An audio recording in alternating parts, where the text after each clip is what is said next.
Dalam sejarah para wali, ada satu pola yang terus berulang. Sebelum mereka diberi limpahan ilmu laduni, mereka terlebih dahulu dijatuhkan dari segala kehebatan duniawinya. Ada yang kehilangan keluarga, ada yang dijauhi murid, ada pula yang dijadikan asing di tengah masyarakatnya. Semua itu bukan kehinaan, tapi pemurnian. Karena ilmu ini tidak bisa masuk ke dalam hati yang masih sibuk mempertahankan citra dan pengaruh.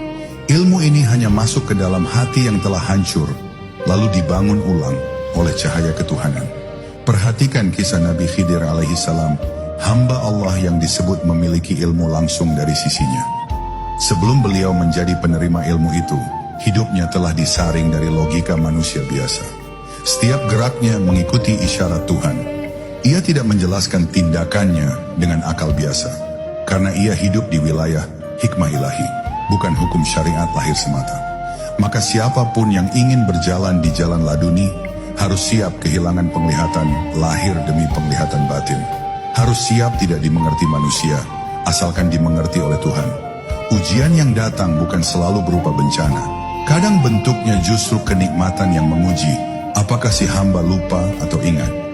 Kadang bentuknya ketenaran, untuk melihat apakah ia masih tawadhu' atau malah merasa istimewa. Karena ilmu laduni bukan hanya ilmu, tapi amanah.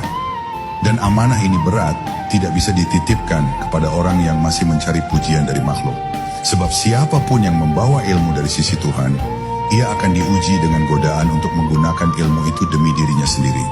Dalam diam para sufi menangis, bukan karena hidupnya sempit, tapi karena ujian batin mereka tak bisa dijelaskan dengan kata. Ada rasa lapar yang tidak bisa dihilangkan oleh makanan, rasa haus yang tidak bisa disiram oleh air. Itu karena ruh mereka sedang menanti turunnya hikmah. Dalam kekosongan itulah Allah menurunkan ilmu laduni, bukan sebagai jawaban langsung, tapi sebagai kebeningan hati yang tiba-tiba mengerti makna dari setiap luka dan tawa yang pernah dilewati. Dan ketika ujian itu selesai, bukan karena hilang, tapi karena hati sudah ridha dengannya, maka ilmu itu turun seperti embun pagi. Tidak memaksa, tidak menyakiti, hanya menetap dan menghidupkan.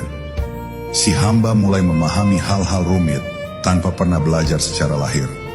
Ia mulai melihat rahasia dalam ayat-ayat kehidupan. Dan semua itu bukan karena dirinya hebat, tapi karena ia telah kosong dari dirinya sendiri. Dan dalam kekosongan itu, Allah menanamkan laduni, sebuah ilmu dari langit yang tak bisa dijual, tak bisa diwariskan, hanya bisa dititipkan olehnya kepada hati yang telah berserah.